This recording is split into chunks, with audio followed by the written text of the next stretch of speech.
All right, thank you, Shada. Well, good morning, everyone. Again, thank you for being here covering this important story. I am joined by other individuals that were not here earlier today.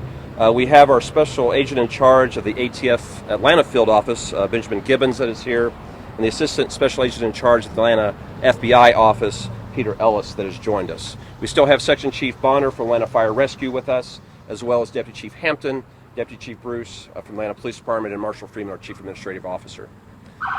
As you are aware, a little after 2 o'clock this morning, at least 2 arsonists entered onto this site, placed 3 improvised incendiary devices in equipment and the intent to destroy them. We are very fortunate that we're here briefing you on the destruction of property only, because these individuals, when they entered onto the property today, put at risk every home you see around us here in the Kirkwood community.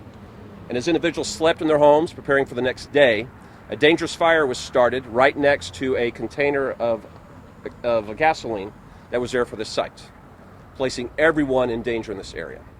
And while the task force is very busy at this moment, we have investigators from the ATF, the GBI, the FBI, and the Atlanta Police Department out on all streets around here. We need the public's help. We have a dangerous group of individuals that have shown their intent to harm Atlantans, shown their intent to make the city less safe by stopping the construction of the Public Safety Training Center. And there's a place for that. We have a city hall and a political process to bring about dialogue around policy and public safety. But to place citizens of this community in harm by illegal, careless, criminal acts is unconscionable. And we have already arrested 1 individual for starting fires in our city. We know an individual has been arrested in South Carolina for starting fires to stop the Public Training Center. And the task force of law enforcement that is represented with me today, and the men and women of our agencies, are not going to arrest until we have everyone in jail. The public has been instrumental in arrests we have made so far. And our appeal is to everyone that has information, those that will look at their Ring cameras, their surveillance systems for their homes and report what they have seen, is what we are asking for everyone that lives in this community. I'm going to come back to the podium in just a minute to give you a couple numbers we want your readers, your viewers, and your listeners to have, but I'm going to turn it now over to our special agent in charge of the ATF here in Atlanta and the state of Georgia, Ben Gibbons. Good morning. ATF is here, and we will continue to support our state and local department, Atlanta Police Department and Fire, as well as with FBI and GBI, to bring these perpetrators to justice.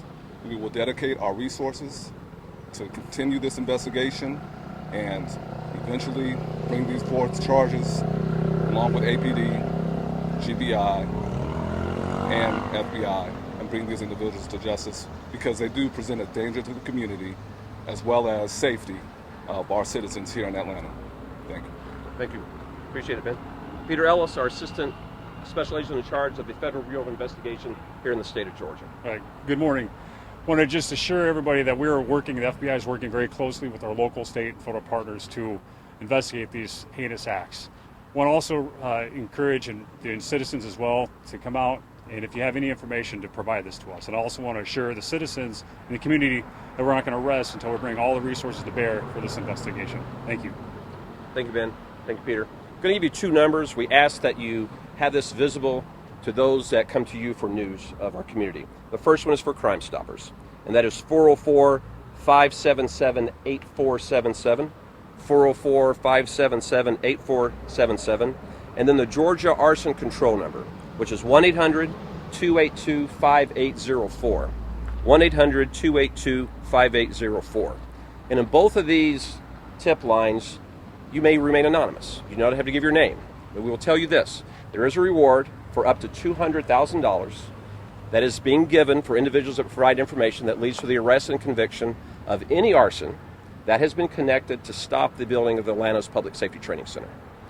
We are so fortunate that each time we've gathered as Atlantans, receiving their news from you, that we have not reported on a death of a citizen.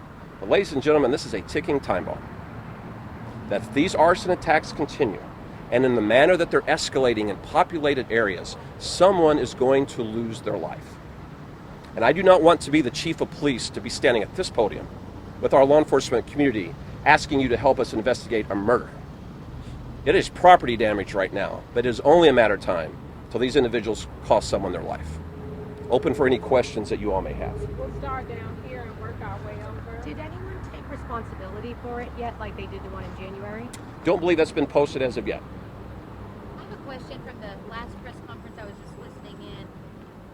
Did you make an arrest in this one this morning? No, ma'am. There's been 2 arrests related to the series of arson fires. We have not made an arrest yet this morning. Sorry. That is correct. How are you sure that this is related to perhaps city activists with the phrase used on any words or graffiti? So we're not going to be able to give all that information yet, but as the chief of police, I can stand here with a high level of confidence, ma'am. This is opponents to the training center that has caused us to gather here today. Chief, Was that camera Go right here, and then we'll come back. Go right Chief, here. this obviously isn't the first time we've seen a construction company targeted. Can you talk about this continuing pattern and then also give us an update on how the Public Safety Training Center is coming along that's still on schedule? Certainly. We know the efforts to illegally stop the training center being constructed has run the gambit. There's been fires started at our police precincts. We've had a youth center firebombed. There's been banks that have been firebombed, and we've had construction companies that are helping build the training center that have been targeted. And when this occurs, there's no work going on behind us right now. So men and women that were going to come to work today to make money, to feed their families and pay their bills are not here. We're here. And so the effort is, for somebody's distorted mindset, is if we can stop construction companies from building it, there will not be a properly trained fire and police department in Atlanta, Georgia. And so the effort has been, let's target the fire department, let's target the police department, let's target our city officials who have been threatened, and let's target the construction companies. But ladies and gentlemen, this is Atlanta, Georgia.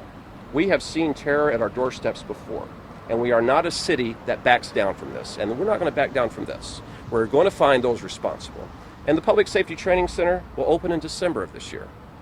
Thanks to committed, civic-minded, patriotic construction companies, it will open this year. And we are going to be a safer and better city beyond that because of a once-in-a-generation investment in our public safety infrastructure. And I would ask that you continue to report that as well, that the center will open in December because of the broad partnership that you see around me and because of companies that believe in doing good in their community. All right, question down here. This morning you specifically brought up an individual who was out on bail. Did you mean that person may be responsible for this? No, sir. We have no indication. We just want to note arrests have been made, and arrests will continue to be made. And just because you're going to use the dark of night does not mean you're going to escape the consequence of law enforcement. And so those were examples I was giving of 2 individuals. We can give you the name of the individual in South Carolina that's been arrested, and we're going to continue to make arrests in these cases. And then this is a subdivision, a housing development. What are we standing in front of? Do you know? It looks like an expansion of housing that's occurring in this area. That's correct, sir. And the contractors are the same folks who are on the key roads. They're right? affiliated with the training center being created. That's correct. Any other questions? Who was arrested? Or are you also counting the people who chained themselves to things as part of that? So, ma'am, if you look back, there have been individuals arrested in arson attacks of police cars. That was in January of this year, and their names escape me. There's been individuals arrested in the firebombing of a police precinct and of a concrete company in South Carolina. So I believe those charged with arson are actually around 6 right now. I can remember the one name that I gave you today, but our public affairs unit can give you everyone that we've charged with arson so far.